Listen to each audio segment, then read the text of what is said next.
Imagine refusing to serve one of the most powerful men in the world and doing it right to his face.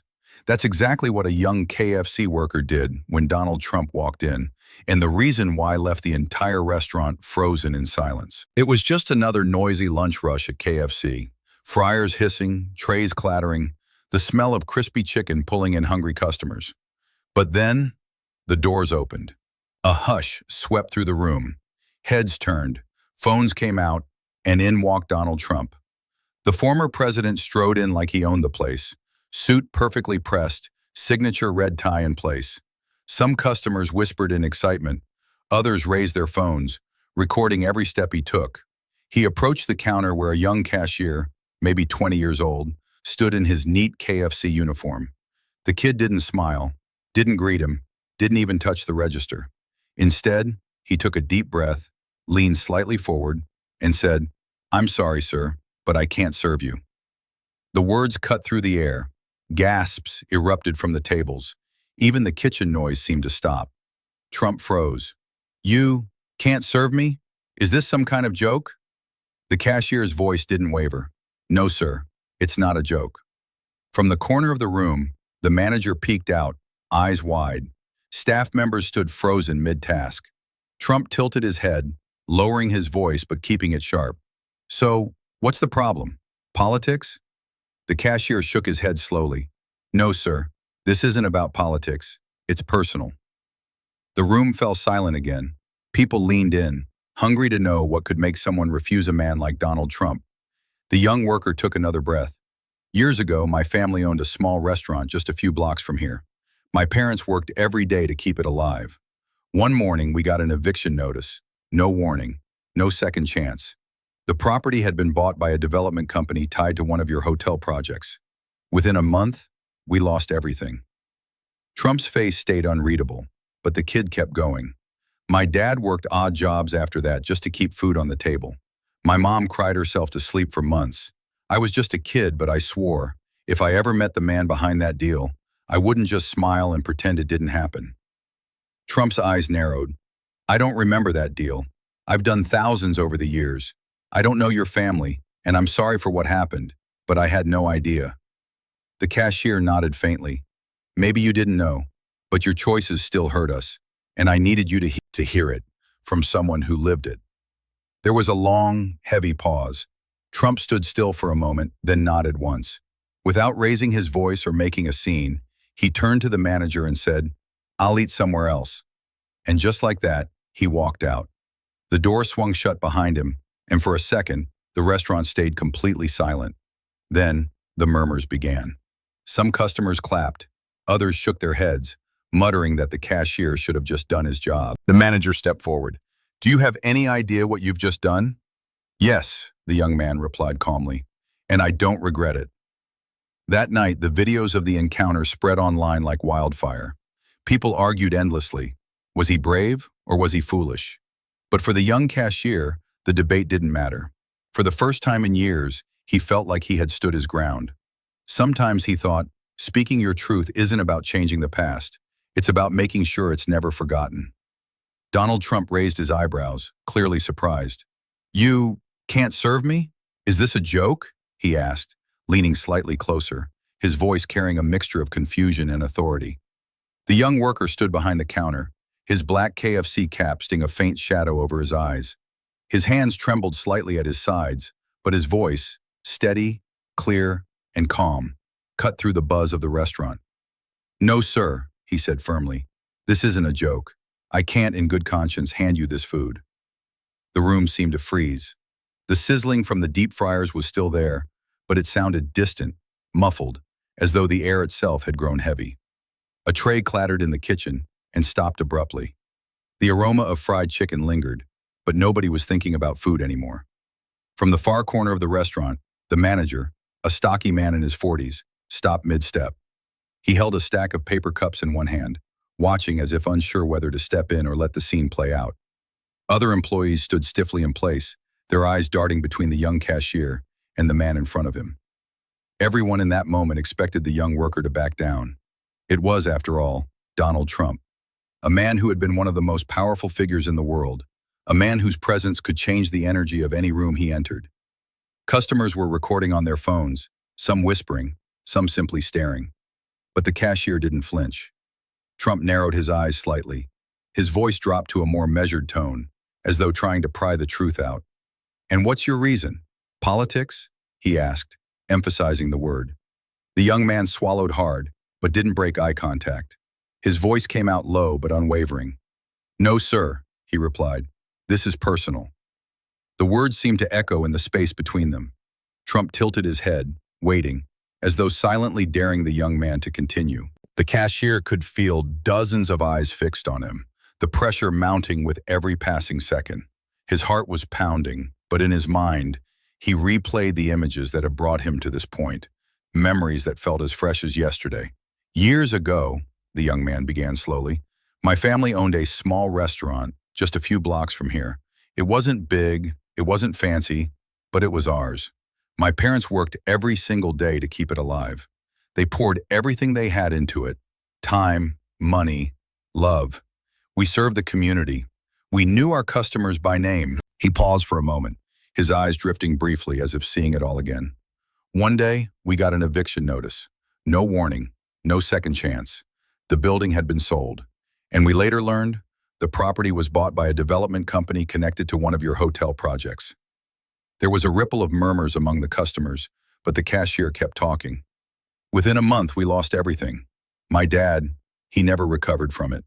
He worked odd jobs after that just to keep a roof over our heads. My mom, she cried herself to sleep for months. And I was just a kid. But I promised myself that if I ever met the man behind that deal, I wouldn't just smile, take his order, and pretend like nothing happened." The restaurant was dead silent now. Even the people recording on their phones seemed to forget to breathe. Trump's expression didn't change much, but his voice was softer when he finally replied. "I don't remember that deal. I've done thousands over the years. I don't know your family, and I'm sorry for what happened to them, but I had no idea." The young man nodded faintly. "Maybe you didn't know, but your choices still affected us, and I just needed you to hear it, from someone who lived through it." A long pause followed.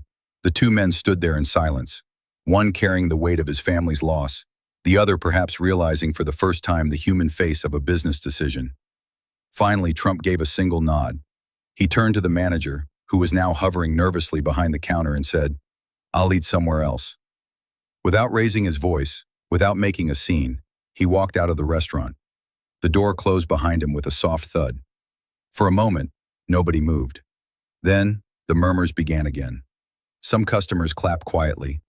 Others muttered that the cashier should have just done his job. The manager stepped forward. "Do you have any idea what you've just done?" "Yes," the young man replied calmly, "and I don't regret it." That night, the videos of the encounter spread online like wildfire. People argued endlessly. Was he brave or was he foolish? But for the young cashier, the debate didn't matter. For the first time in years, he felt like he had stood his ground. Sometimes he thought, speaking your truth isn't about changing the past. It's about making sure it's never forgotten. By now, the crowd was holding its breath. The once bustling restaurant felt frozen in time. A few customers had their phones held high, recording every second. Some wore uncomfortable expressions, unsure if they should even be witnessing what was unfolding. Others looked curious, leaning forward in their seats as though afraid to blink and miss a moment. The young worker behind the counter tightened his grip on the edge of the register. His uniform was crisp, but his knuckles were pale from the pressure.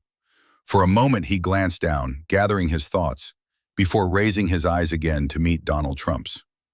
When he finally spoke, his voice was steady, but there was a weight behind it, the kind of weight that only comes from years of carrying a memory you can't shake. "Years ago," he began slowly, "my family owned a small restaurant. It wasn't much, just a cozy little place where we served the people in our neighborhood. My parents worked day and night to keep it running. My dad handled the cooking, my mom waited tables, greeted customers, remembered names. We were never rich, but we had enough, and we were proud of what we built." He took a shallow breath, his eyes momentarily drifting past Trump, as if he was seeing the past instead of the crowded KFC in front of him. "Then one day," he continued, "everything changed. We got an eviction notice out of nowhere. No explanation, no chance to negotiate, just a deadline. We were told we had 30 days to leave.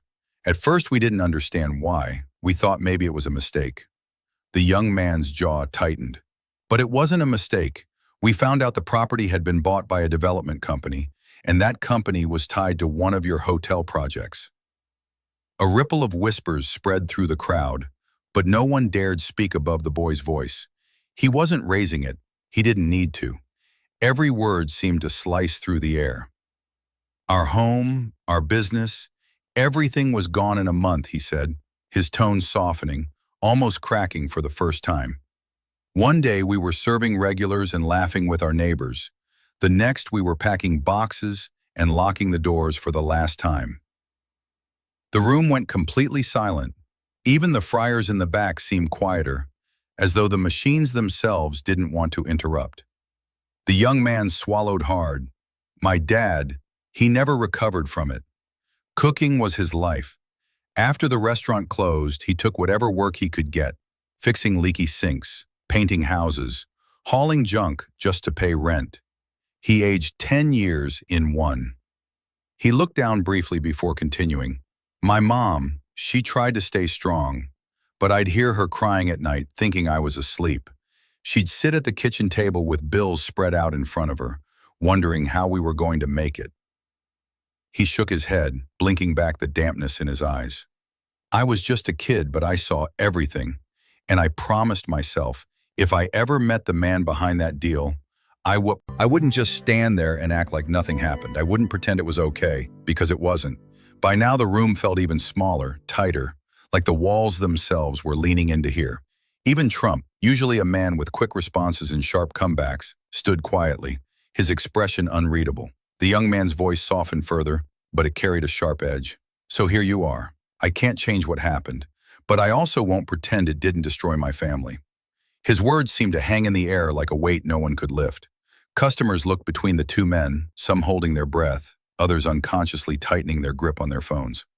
The story wasn't just about business anymore, it was about loss. It was about the ripple effect of decisions made far away from the people they impact. For a moment, no one moved. The air was thick with a mix of tension, sympathy, and disbelief. Trump finally parted his lips as if to say something, but the cashier's gaze remained firm, unblinking.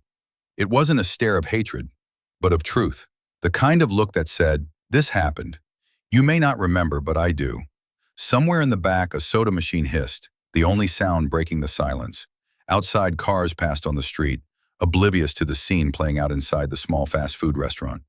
But inside, every single person knew they had just witnessed something rare, a moment when an ordinary young man stood toe-to-toe with someone far more powerful, not with anger, but with unshakable honesty. And as the seconds passed, it became clear. This wasn't just about chicken. This was about standing up when you finally get the chance to speak your truth. Donald Trump stood there staring at the young man behind the counter. For a moment, he didn't speak. His posture was still, his expression unreadable, but his presence alone seemed to press against the walls of the small KFC. The air between them was thick with tension, the kind that makes every breath feel heavier, every second stretch longer than it should. You could almost hear the pounding of hearts in the room. The friars hissed quietly in the background, but their usual noise seemed muted, swallowed by the weight of the moment. Phones remained raised in the hands of customers, their screens glowing in the dim light, recording every second.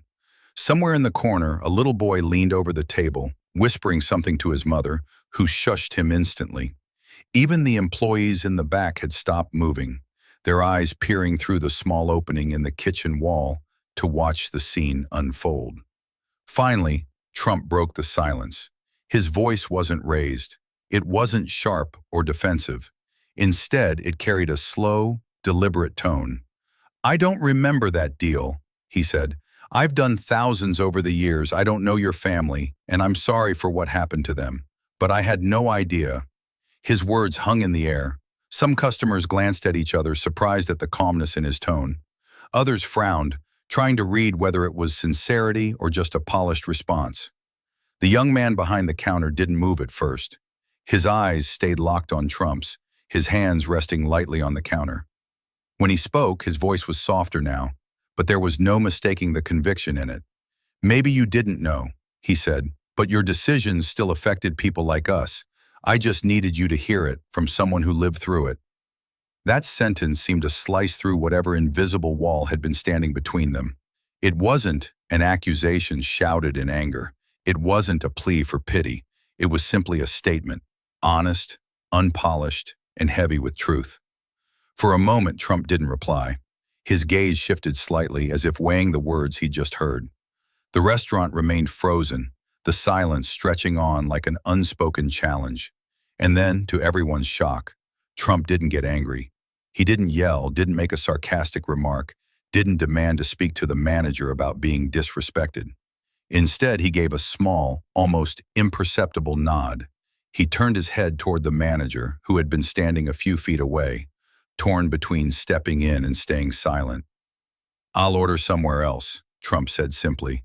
His tone was neutral, free of venom, but final. And just like that, he turned and began to walk away. No raised voice, no dramatic argument, no lingering glare. Just the sound of his shoes on the tiled floor and the faint jingling of the door chime as he pushed it open. The door closed behind him with a soft thud, and for a few long seconds no one in the restaurant moved. The space he had just occupied felt strangely empty, as if the air itself had shifted. Then came the murmurs.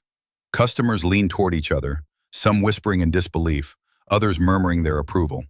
A few clapped quietly, almost uncertain if they should, while others shook their heads as if to say, "That kid's going to regret this." The manager slowly approached the counter, his brow furrowed. "Do you have any idea what you've just done?" he asked, his voice a mix of shock and concern. The young man didn't hesitate. "Yes," he said, "and I don't regret it." The manager stared at him for a moment longer before sighing and walking away, muttering something under his breath. By the time the lunch rush began to resume, the young man's story was already leaving the building, carried in the pockets of customers' phones, uploading to social media within minutes. Clips of the exchange began appearing online before his shift was even over. That night, the videos went viral. Millions of people watched the short clip of a young KFC cashier refusing to serve Donald Trump, followed by a calm, measured exchange that ended in Trump leaving quietly. The internet split in two, some praising the worker for his courage, others condemning him for being disrespectful. But for the young man, none of that mattered. He wasn't looking for likes or validation. He hadn't rehearsed a speech. He hadn't planned the moment. He had simply seen the man whose decisions had touched his family's life in a devastating way and spoken his truth. Lying in bed that night, he thought back to his father, to his mother, to the restaurant that had once been their dream. He thought about the eviction notice, the hurried packing, the keys turned over for the last time. And for the first time in years, he felt something he hadn't felt in a long time: closure. Sometimes, he realized, standing up for what you believe isn't about winning an argument or proving someone wrong. Sometimes, it's about making sure your story is heard, even if it's only once, even if it changes nothing. Except you. As soon as Trump walked out the door, the restaurant seemed to wake from a trance. Conversations, which had been frozen in place, burst back to life in hushed, urgent tones. Some customers clapped quietly for the young worker, the sound small but sincere, like tiny ripples in a pond. A few even gave him nods of approval as if to say, "Well done." But not everyone shared that sentiment. In another corner, a middle-aged man shook his head and muttered to his friend, "Kid should have just done his job. This isn't worth losing it over." Others whispered that the moment might come back to haunt him. After all, refusing service to one of the most recognizable figures in the world wasn't exactly the safest career move. The manager, who had been standing frozen during the entire exchange, finally made his way to the counter. His face was pale with a mix of worry and disbelief. "Do you have any idea what you've just done?" he asked in a low voice, leaning closer so the customers couldn't hear. "That could have gone viral, and not in a good way. The media could spin this. You could be painted as the villain here." The young man didn't flinch. He looked his manager in the eye and simply said, "I know. But sometimes, you have to stand for something, even if it costs you." The manager stared at him for a moment, as if trying to decide whether to scold him or admire him. But in the end, he just sighed and walked away. That night, after his shift ended, the young worker took the bus back to his small apartment. He didn't bother turning on the TV. His phone was already buzzing nonstop, Messages from friends, co-workers, and complete strangers. The videos were everywhere. Clips of the moment had spread like wildfire, shared on social media platforms across the world. The footage was shaky and grainy in some places, but the audio was clear. The refusal, the reason, the quiet but pointed words exchanged between the cashier and Trump. On one side of the internet, he was being hailed as a hero, a young man who had the courage to speak truth to power. Hashtags in his support began trending, and some people even reached out to thank him for representing voices that rarely get heard. But on the other side, critics were furious. They called him disrespectful, arrogant, and unprofessional. Some demanded that he be fired immediately. A few even claimed the whole thing was staged for attention. The young man read a few of the comments, but didn't let them get under his skin. This had never been about winning public approval. It wasn't about becoming famous. It was about something much simpler, making sure his family's pain wasn't buried under the weight of history and forgotten. Sitting alone in the quiet of his small apartment, he leaned back on the couch. The glow of his phone screen lit up his face, and for the first time in years, he felt something different. It wasn't joy, it wasn't victory, it was a quiet, steady sense of peace. For so long, he had carried the weight of his family's loss. The restaurant, the eviction, the look in his parents' eyes when everything they'd built was gone. Tonight, he had finally spoken that truth to the very person connected to that chain of events. It didn't change the past. It didn't fix what was broken. But it mattered. And in his heart, the truth you just saw is only half the story. Want the rest? Hit that subscribe button. The secrets are just getting started.